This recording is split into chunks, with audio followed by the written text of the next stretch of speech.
안녕하세요. 가톨릭대학교 고동남 교수입니다. 2027학년도 모의논술 전형 해설 영상 시작하겠습니다. 모의논술 및 논술 기출에 관한 내용들은 풀이와 함께 모두 공개가 되어 있으니까 이번 영상에서도 풀이 과정에 더 집중을 해서 해설을 하도록 하겠습니다. 이번 2027학년도 모의논술 전형 문제 사회문항 이전과 동일하게 출제되었고요. 문항 1번은 미적분학과 관련된 지금 지수함수가 들어있죠. 미적분학과 관련된 문제이고 2번 문제는 2차 함수 문제, 그리고 3번 문제는 외접원 삼각형과 관련된 문제, 이렇게 기하 문제로서 이 기존에 기출이 많이 되던 분야들을 중심으로 이번에 출제가 되었습니다. 이런 유형만 나온다는 건 당연히 아니고요. 요 1번 문제, 2번 문제, 3번 문제 어떤 유형이 나왔는지 차근차근 해설을 해보겠습니다. 먼저 첫 번째로 이번 1번 문항은 지수함수와 관련된 형태에서 극대값의 고급을 찾으라거나 최소값, 최대값을 찾으라고 이야기하고 있기 때문에 이 문제는 그래프의 개형과 관련된 문제라고 할 수 있겠는데요.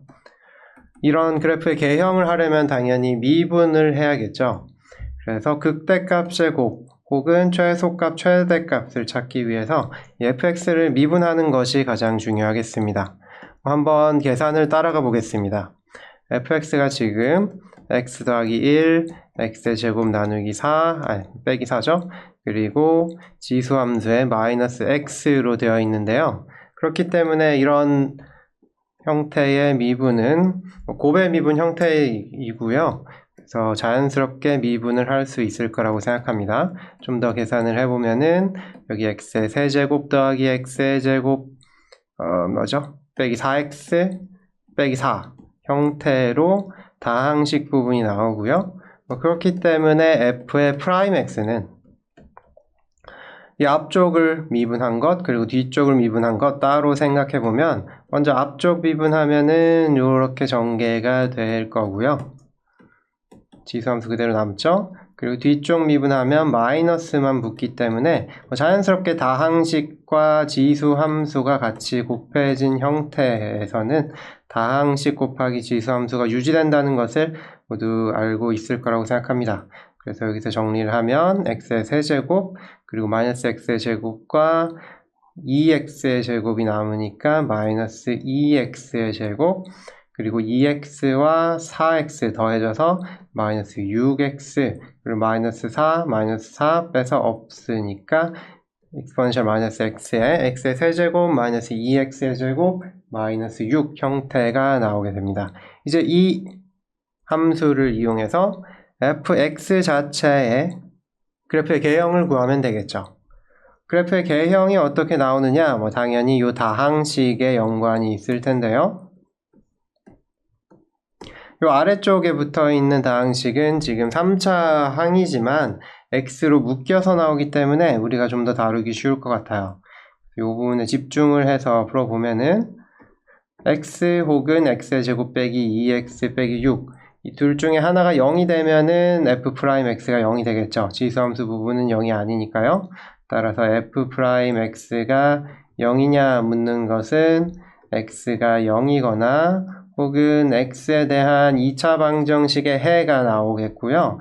여기서는 근의 공식을 쓰면 마이너스 2니까 1 플러스 마이너스 루트에 6 더하기 1 형태죠.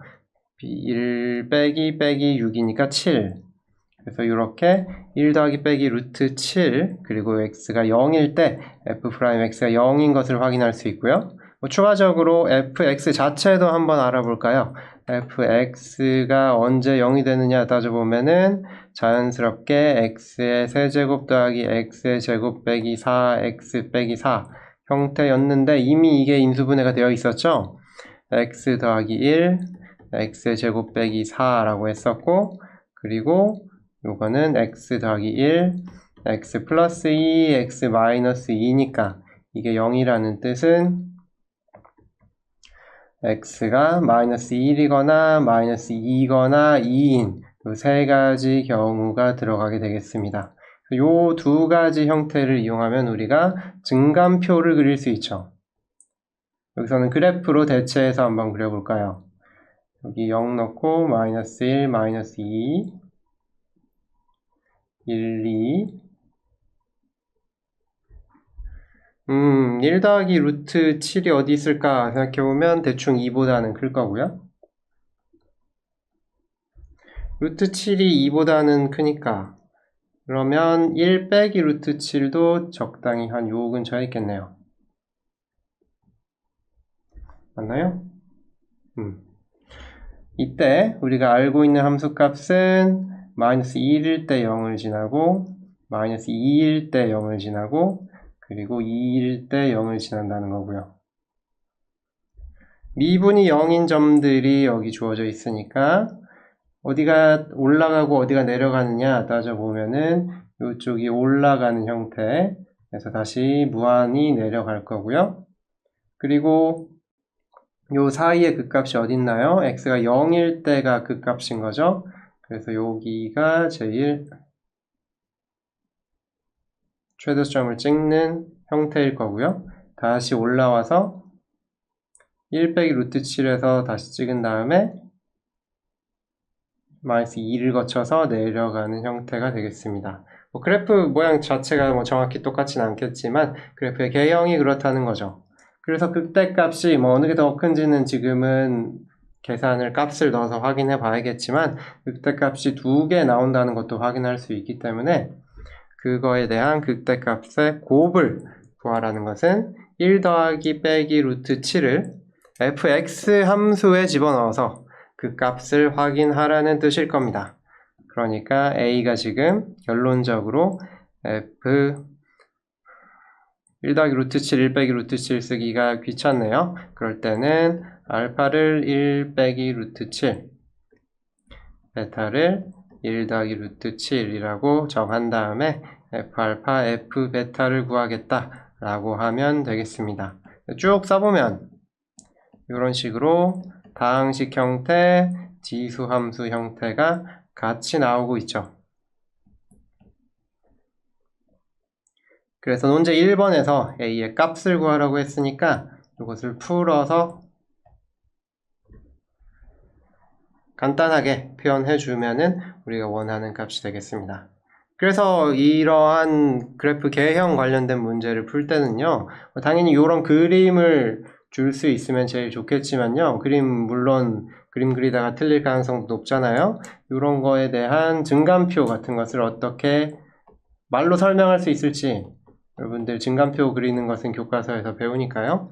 그럼 말로 설명하는 방법들을 잘 생각해보고 그래프로도 확인해보고 그리고 다른 여러가지 방법으로 표현을 해보면서 우리가 빼먹은 게 있나 없나 같은 중요한 문제들을 설명을 해야겠어요. 이게 왜 극대값이냐 물어봤을 때 제일 좋은 방법은 당연히 증감표를 그리는 거겠죠. 그래서 이렇게 표현하고 나면 우리가 구해야 될 것은 여기에 값을 집어넣은 건데 이것을 간단하게 표현하기 위해서는 우리가 배운 것들을 활용을 해야겠죠. 알파랑 베타 더하기 1짜리를 그냥 묶어버리면 앞쪽에 있는 두 개의 식은 근과 계수의 관계가 나오는 거고 이 뒤쪽도 마찬가지예요. 요거는 제곱 형태니까 어떻게 바꿀지는 정말 우리 마음대로거든요. 제가 선호하는 방식대로 풀어보겠습니다. 알파, 베타가 주어져 있으니까 여기 방정식을 따르니까 사실 알파의 제곱 빼기 2알파 빼기 6이 0이라는 점 그리고 베타의 제곱 빼기 2베타 빼기 6이 0이라는 점은 우리가 알고 있거든요. 그래서 요걸 이용하면은 알파의 제곱 빼기 4라는 것은 요거랑 비교해서 생각해 보자는 거죠. 어떤 식으로 구하든 이 부분은 상관없어요. 여러분 마음대로 계산을 하면 되겠어요. 그렇지만 요 경우에는 제가 이렇게 계산을 해볼 수 있겠고요. 여기도 마찬가지로 알파 더하기 베타가 들어가니까 요 값은 4 곱하기 알파 베타 더하기 알파 더하기 베타 더하기 1의 제곱에 마이너스 알파 더하기 베타가 되겠습니다. 이렇게 쓰고 나면은 이제 알파와 베타의 근과 계수의 관계를 쓰면 되겠죠. 알파 베타 어차피 값이 명확히 나와 있으니까 뭐 그냥 더하고 곱해도 되고요. 두 개 다 하면 2인 건 명백하고 여기도 사실 계산이 틀리기 쉬운 부분이라 요게 마이너스 6이니까 당연히 마이너스 6이겠지만 6으로 착각할 수도 있기 때문에 이걸 계산해보는 것도 좋은 방법이에요.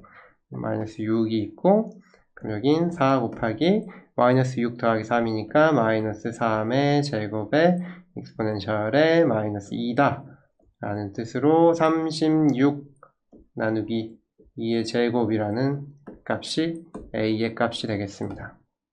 따라서 a는 2의 제곱분의 36이다. 제 얼굴 때문에 안 보이나요? 라고 적으면 되겠죠.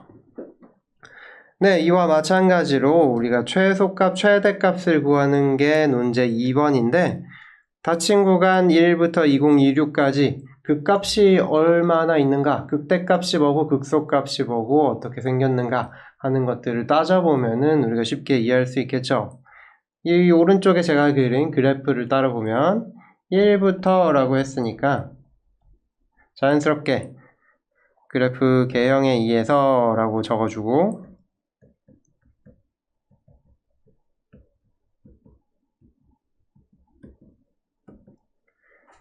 1, 20, 26 사이는 극값이 극대값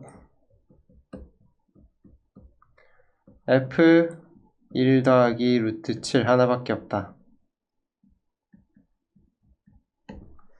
라고 적어주면 되고요. 그러면 극대값이 있으니까 최소값은 어디서 나오느냐? 그래프 개형 따르면은 둘 중 하나겠죠. 2026 값이 그 값이거나 아니면 1 넣었을 때 값이 최소값이거나 뭐 둘 중에 하나일 거예요. 이 경우에 최소값이 그냥 몇이다 라고 적으면은 좀 너무 절차적인 것을 무시하는 것이고요. 두 개의 값을 비교하는 것도 좋은 방법이죠. 여기서는 어떤 얘기를 할 수 있겠냐면 f에 1 넣은 것은 음수고 f에 2026 넣은 것은 양수기 때문에 최소값은 f1이다 라고 적을 수 있겠어요. 따라서 스몰 m과 라지 m은 이 값을 직접 적어주면 되겠죠. 그래서 스몰 m은 f1인데 f1은 1 넣으면 몇일까요? 1 더하기 1, 2에다가 빼기 3 하면은 마이너스 3인가요? 2네요. 6이네요. 네, 마이너스 6 나누기 2가 되겠습니다. 그리고 라지 m의 경우는 스몰 m이 마이너스 6 오버 2고 라지 m의 경우는 몇이었죠? f에 1 더하기 루트 7이니까 1 더하기 루트 7을 저길 계산해 보면 되거든요. 그럼 2 더하기 루트 7 곱하기 뭐 이거에 제곱한 거 빼기 4가 아까 몇이었죠? 뭐 2베타 더하기 2니까 2 더하기 루트 2 루트 7 더하기 2 하는 식으로 계산해 보면은 나올 거고요. 4, 4, 2, 8 그러면은 8 더하기 14니까 22 더하기 8 루트 7 2에 1 더하기 루트 7이다 라고 답을 써주면 되겠어요. 물론 이렇게 뭐가 답인지 여러분들이 답안지에 이 풀이를 정당화하는 부분 그리고 답인 부분 그리고 이렇게 그림으로 그린 부분 이런 부분을 강조해서 적어주면은 자신의 주장을 더 효과적으로 주장할 수 있겠죠. 이 논술에서는 항상 꼼꼼함과 상대를 어떻게 설득할지 이 두 가지에 집중해서 문제 풀이를 진행하면 되겠습니다. 물론 문제를 어떻게 풀었냐가 제일 중요하겠지만요. 다음 문제로 넘어가겠습니다. 이번 문제는 2차 함수에 대한 내용인데요. 2차 함수의 성질도 물론 3차 함수까지 포함해서요.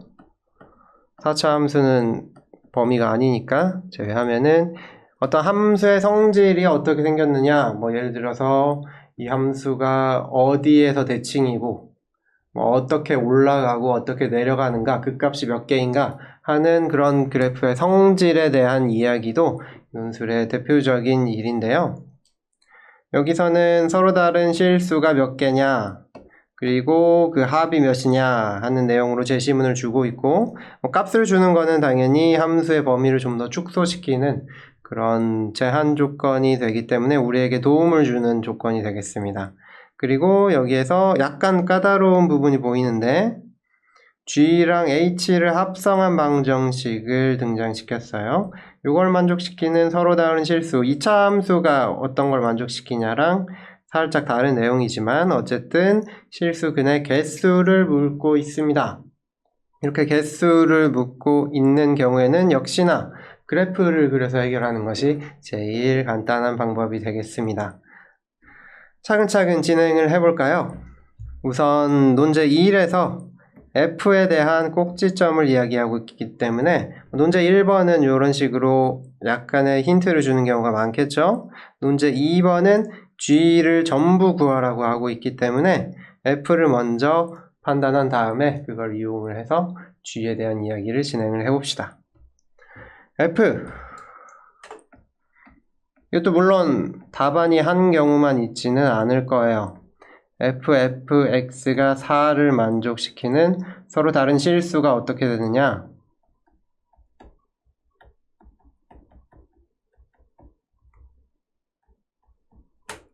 하는 문제인데요. 이 문제는 2차 함수의 성질을 이용하는 게 제일 쉬울 거고요. 그 중에서도 또 여러 가지 방법이 있겠지만 저는 여기에서 그래프를 직접 다뤄서 문제를 두 가지로 쪼개 보겠습니다. 2차 함수 곡선 대강 이렇게 생겼다고 해보면 우리가 당연히 알고 있는 사실은 근이 나올 수 있는 경우가 서로 다른 실수가 2개냐, 1개냐, 아무것도 없느냐 라는 경우일 거고, 그리고 최고차항의 개수가 1보다 큰 자연수다 라고 했으니까 오른쪽 위로 올라가는 함수일 거예요. 그러니까 아래로 볼록하다는 뜻이죠. 여기에서 서로 다른 실수의 개수를 측정해야 되는데 문제를 두 가지로 나눠 보면은 우선 fx가 어떤 값이냐랑 그 값을 집어넣었을 때 뭐가 나오냐 하는 두 가지 방정식으로 제가 쪼개볼게요. 그러면 경우의 수를 하나하나 따져볼 수 있죠. 요거는 f에 대한 직접적인 성질이니까 여기서부터 따져보면은 첫 번째 케이스는 ft는 4의 근이 2개 나온 경우 이런 식으로 경우들을 쪼개볼 수 있겠는데요. 여기서 또 한 번 더 들어가겠다는 거죠. 이때 G가 아니죠. fx가 t1인 경우, fx가 t2인 경우 두 가지의 해가 우리가 원하는 fx가 4인가 하는 이야기잖아요. 그래서 서로 다른 실수의 x가 근이 2개가 나왔다는 말은 이 2개의 경우에 모두 실근이 2개 나올 수는 없다는 거죠. 그리고 특별히 우리가 오른쪽 위로 올라가는 함수이기 때문에 더 작은 값에서는 근이 없어야 될 거라고 예상할 수 있겠어요. 따라서 근이 0개, 실수근을 말하는 거죠, 당연히. 근이 2개인 경우로 나타날 수 있다고 하겠습니다. 이런 경우가 첫 번째 케이스예요. 그런데 이때도 보더라도 우리가 결국 보고 있는 그래프는 F를 2번 합성한 그래프가 아니죠. 이 그래프죠. 그냥 Y축의 값만 4냐, T1이냐, T2냐 요게 바뀌는 거를 파악하는 것이 키포인트라고 할 수 있겠어요. 그러니까 합이 6이다 라고 했으니까 모든 경우에 근이 합은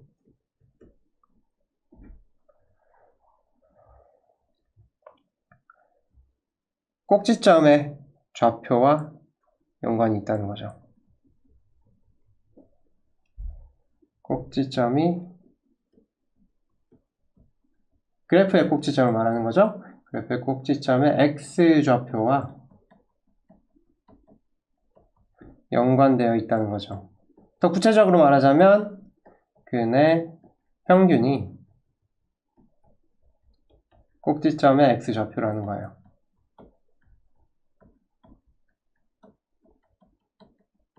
따라서 이렇게 우리가 케이스 1을 생각했을 때는 꼭지점의 x좌표는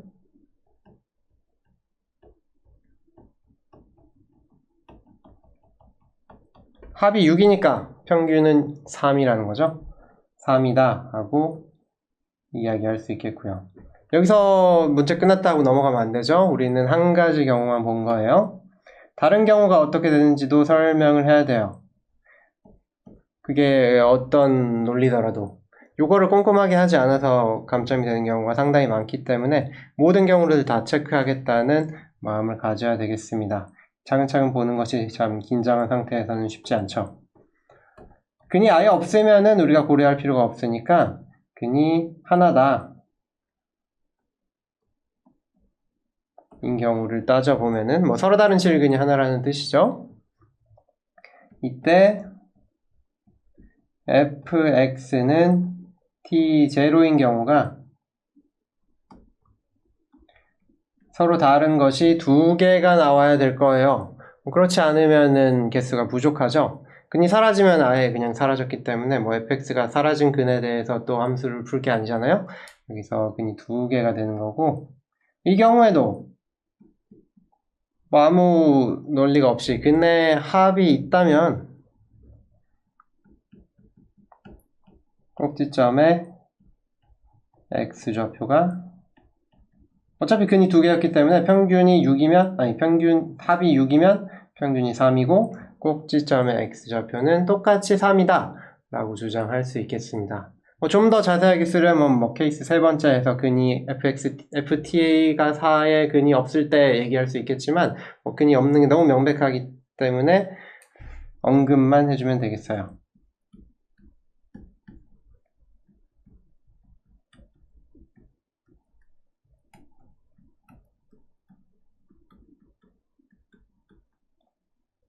근이 fx의 근이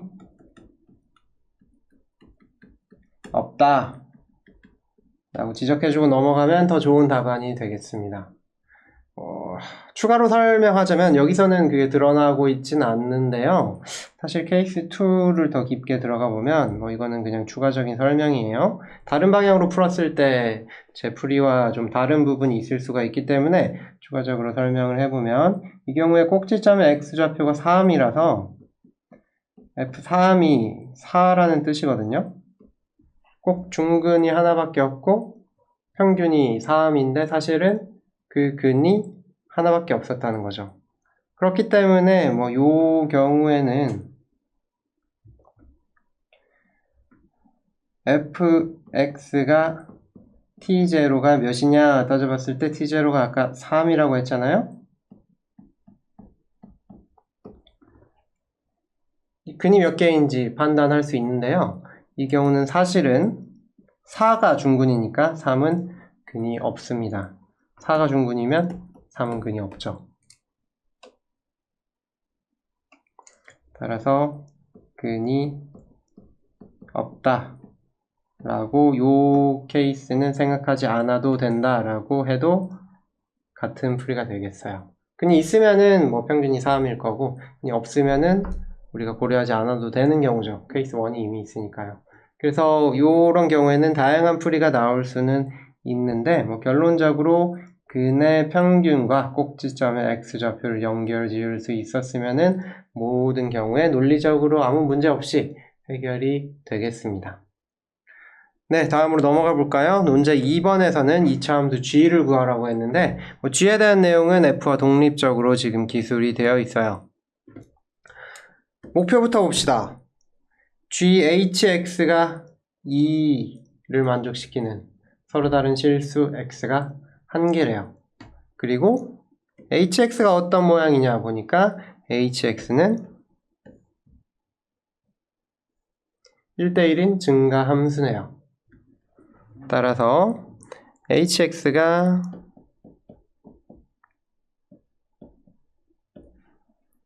1대1 함수고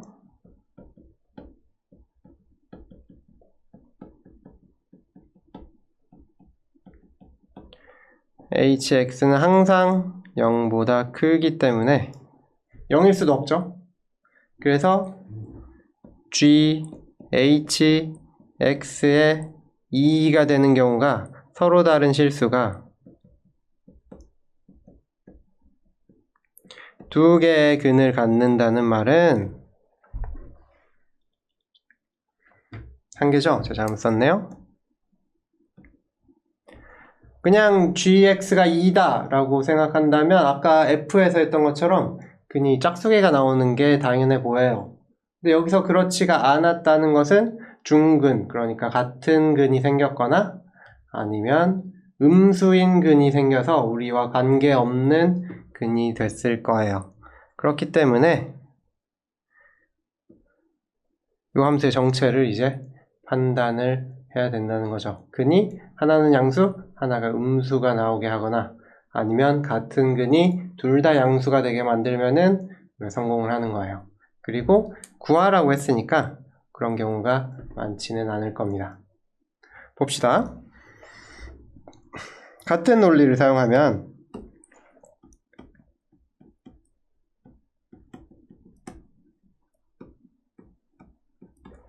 fx에서 봤듯이 꼭지점의 x좌표는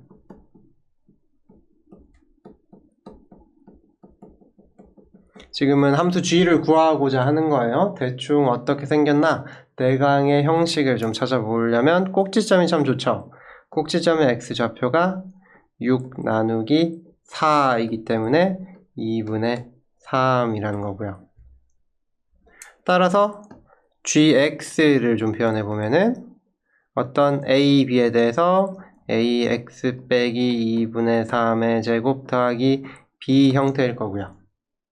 그리고 g2가 마이너스 2라고 했으니까 이 경우에 b의 값을 구할 수 있을 텐데 2를 넣으면은 똑같이 1.5, 1.5의 제곱 2분의 3, 4분의 9니까 마이너스 2 그리고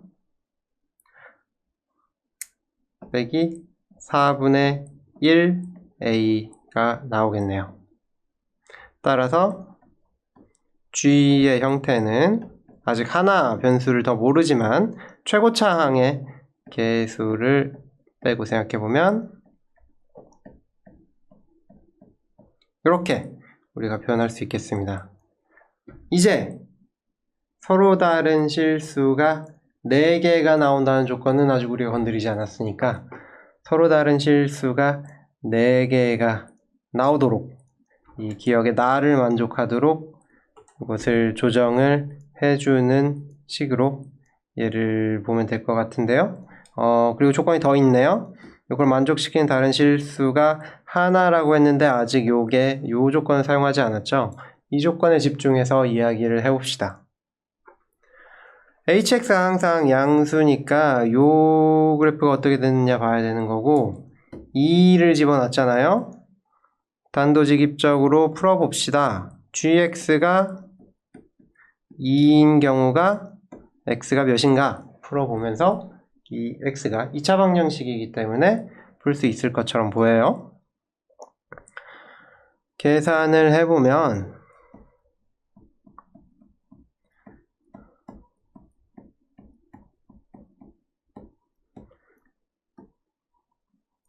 a가 고정되어 있고 x에 대한 2차 방정식이니까 2차 방정식을 풀 수 있겠네요.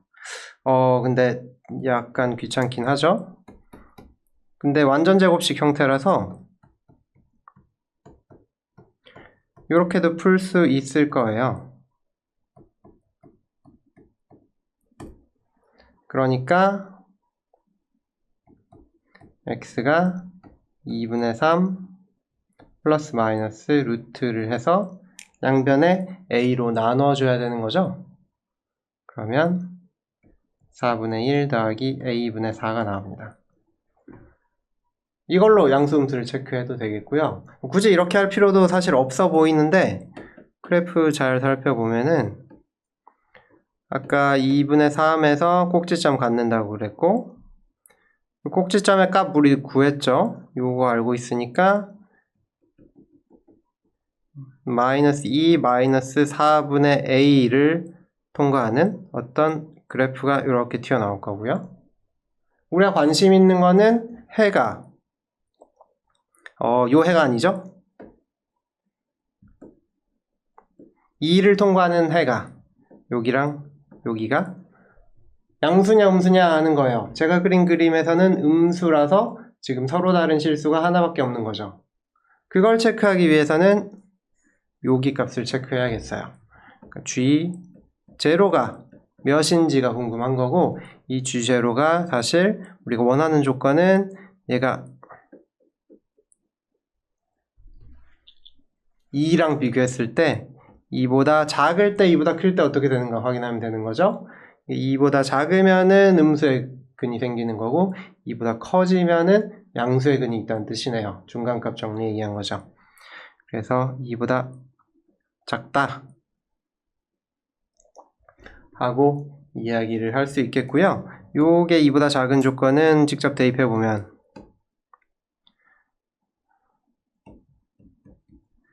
2a 빼기 2라서 아니죠 4죠? 아니죠. 무슨 소리라는 거야. 천천히 해봅시다. 요게 2보다 작냐 하는 거죠? 잠시만요. 요 값이 2보다 작거나 같냐 하는 거죠. 제가 지금 계속 헷갈리고 있는데요. 중간값 정리를 사용해서 푼다는 것은 요기에 딱 걸쳐서 지나가면 문제가 해결된다는 뜻이기 때문에, 왜냐면 hx가 0보다 크다고 했으니까 0인 근이 나와버리면은 우리가 이기는 거죠. 따라서 a가 2보다 작다, 작거나 같다 라는 조건을 얻고요. 최고차항은 1보다 큰 자연수라고 했으니까 따라서 a는 2라고 할 수 있겠어요. 아까 했던 방정식에서도 근을 우리가 직접 구했던 때도 있었죠? 요거 생각해보면은 이게 언제 4분의 1 더하기 a분의 4가 2분의 3을 뛰어넘을 수 있을까? 라고 생각해보면 저게 4분의 9를 뛰어넘어야 되니까 a가 2보다 작거나 같아야 되겠다 라는 것도 자연스럽게 얻을 수 있을 겁니다. 이런 방식으로 우리가 문제 2번을 풀 수 있었습니다. 중요했던 거는 이런 그래프를 생각하는 거. 우리가 복잡한 문제를 함수 합성을 이용해서 쉬운 문제 2개로 쪼갰었죠.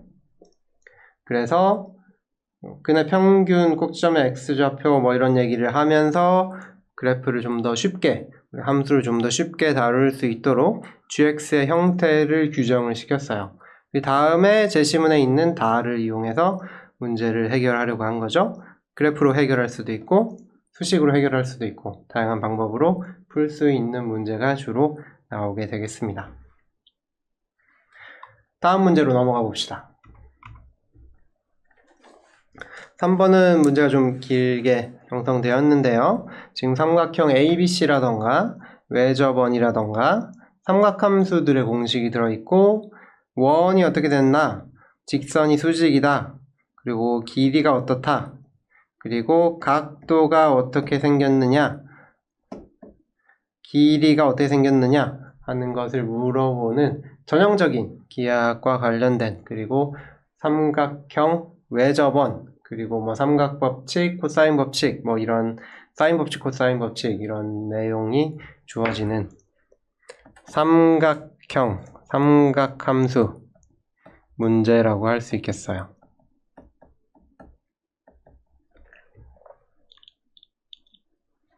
뭐 이런 형태의 문제도 물론 자주 나오는 문제죠. 저번 기출들을 봐도 뭐 이런 문제던가 아니면 수열에 대한 문제라던가 아니면 뭐 다양한 교과서에 나오는 챕터에 있는 주제들은 전부 모의논술로 출제될 수 있다고 생각하면 되겠습니다. 이런 형태의 문제는 물론 푸는 법이 여러 가지가 있겠지만 쉬워 보이는 방법은 사인 법칙을 이용하는 거죠.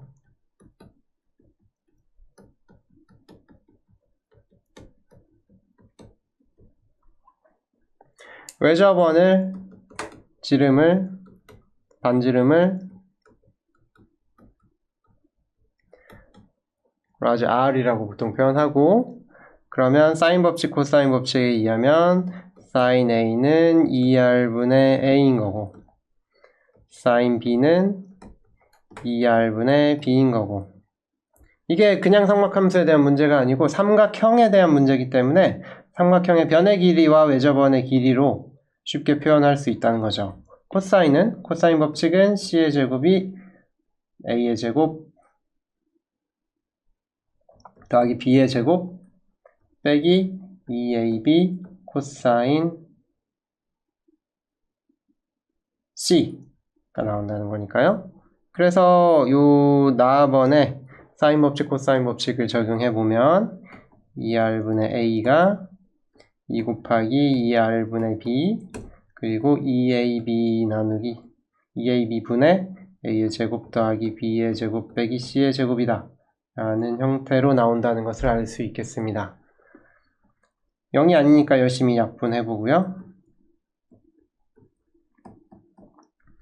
a의 제곱이 a의 제곱 더하기 b의 제곱 빼기 c의 제곱이니까 b의 제곱이 c의 제곱이구나. 그리고 지금은 삼각형에 대한 이야기니까 양수인 경우밖에 없어서 b가 c이구나 라고 설명을 할 수 있겠어요. 이런 부분을 절차적으로 풀 때는 결국 제일 중요한 부분은 놓치는 경우가 없나 따져보는 거예요. 어떤 함수 곱으로 나왔는데 뭐 이게 0인 경우 이게 0인 경우 따로 생각 안 하고 한 가지만 푼다 뭐 이러면 틀리기 쉽죠. 여기에서도 차근차근 확인하면서 어디가 0보다 큰 거고 어디가 0보다 크다는 보장이 없는 건지 확인을 잘 하면은 풀 수 있겠습니다. 결론적으로 이등변 삼각형이라는 결론을 얻게 됩니다. 그래서 재심은 기억에 나는 이등변 삼각형이다 라는 조건이었고요. 그것의 외접원에 관한 이야기를 하고 있으니까 우리가 그림을 그려볼 수 있겠죠. 물론 그림 그릴 때는 우리의 그림이 얼마나 많은 것을 포함하고 있는지, 모든 경우를 포함하고 있는지 이런 것을 생각을 해봐야 돼서 어떤 점이 예를 들어서 이런 꼭지각이 둔각인지 애각인지 직각인지 뭐 이런 것들을 전부 고려했다는 이야기를 생각해 주는 게 좋아요. 어쨌든 재심은 니은으로 넘어가 보면 점 D가 다음 조건을 만족시킬 때 세타와 L을 구해봐라 라고 하고 있고요. 한 원 위에 있는 서로 다른 네 점이다. 그러니까 이 외접원 위에 D가 있다는 거고 AD와 BC가 수직이다 라는 말은 D가 갈 공간이 그럼 요런 케이스가 된다는 거죠. 따라서 AD는 BC를 수직으로 이등분한다 라는 것을 이등변 삼각형이기 때문에 얘기할 수 있는 거예요. 그 말은 즉 AD가 외접원의 지름이라는 사실을 알 수 있고 자연스럽게 AD의 길이가 재심은 기역의 가에 나와 있듯이 25구나 라는 사실까지 알 수 있게 됐습니다. 이제 여기까지 정보를 조합해서 논제를 진행을 해보죠. 논제 1번에서는 코사인 세타 구하라고 했는데 세타가 어디죠? ACD 외접원이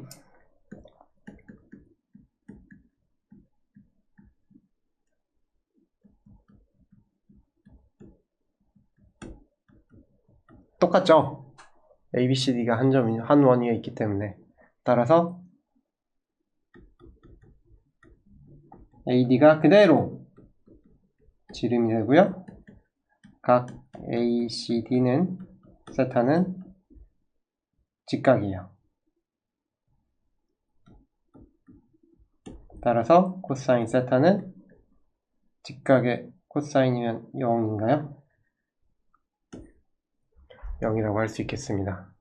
마찬가지로 L의 값도 구해봅시다.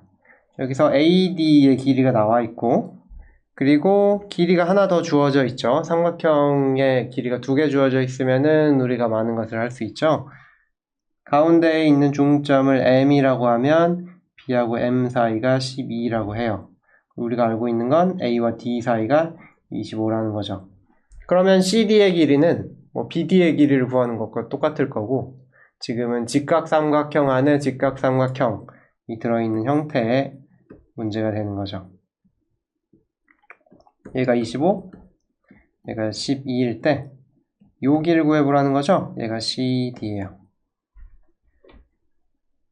요건 어떻게 구하죠? 보통 비례식으로 구하는 거죠. 쉽게 표현하기 위해서 제가 m을 더 사용하는 게 좋겠는데요. 뭐 당연히 여러 가지 풀이가 있겠는데, 요 왼쪽에 다시 적어보면 AD가 25고 MD를 미지수로 둘게요. 그리고 CM이 12다 라고 한다면 직각삼각형이니까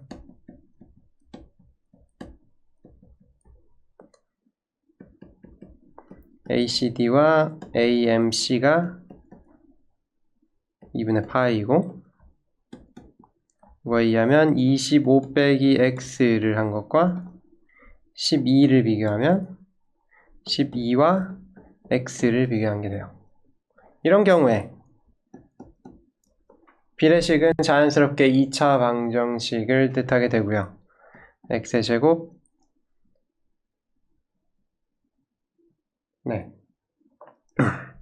빼기 25x 더하기 144가 0이기 때문에 여기 12 곱하기 12니까 3, 4, 3, 4에서 조합의 경우가 9랑 16이 피타고라스 수가 우리가 원하는 값이 나오고요. x가 9 또는 16이 나옵니다. 왜 두 가지일까요? 왜냐면 우리가 A, C, D를 그림을 그릴 때 지금은 A의 각이 작게 그렸어요. 이 케이스만 있는 게 아니라는 거죠. 그래서 이 기하학 관련 문제들은 좀 조심해야 될 필요가 있어요. 이렇게 모든 경우의 수를 체크했다는 걸 설명하려면 최대한 방정식으로 푸는 게 헷갈리지 않은 방법일 거고, 그림을 전부 다 그려놓는 게 제일 좋은 방법이겠어요. 이렇게 그리면 앞서 얘기했던 길이 9는 여기 AB 혹은 AC의 길이가 9인 거고, 요 길이가 거꾸로 말하는 거죠. 요 가운데 있는 AM의 길이가 9인 거고, 여기서는 MD의 길이가 9인 거죠. 두 가지 모두를 고려해서 길이를 구해야 됩니다. 네, 제가 요 길이를 구하고 싶었다고 얘기를 했었죠. 답을 여기서 결론 내면 안 되고, 따라서 L은 CD인데 이거 9, 12이면은 25거나 15죠? 잘못 썼네. 15거나 16, 12이면은 20. 두 가지 경우가 나온다 라고 이야기할 수 있겠습니다. 당연히 A의 각도가 크면은 CD의 길이도 길어질 거고, A의 경우가 작았을 때 CD의 경우가 작아지는데, 그 두 가지 경우를 놓치지 말고 둘 다 적어 놓아야 됩니다. 이렇게 논술을 항상 풀이를 적을 때에는 그 케이스가 지금은 두 가지 모두 올바른 답을 주는데요. 올바른 답을 주는 경우가 아니더라도 모두 언급하면서 각 경우가 어떻게 된다라고 풀이 과정을 적어 주어야만, 그러니까 모범 답안을 꼭 한번 확인해 보세요. 모범 답안을 보면서 어떤 내용이 들어가야 되고 어떤 절차로 이것을 풀고자 하는가 하는 내용에 집중해서 이야기를 하면 좋겠습니다. 네, 이렇게 1번, 2번, 3번 각 문제 해설에 대해서 이야기를 해보았습니다. 모의논술 해설 영상 여기서 마치겠습니다. 감사합니다.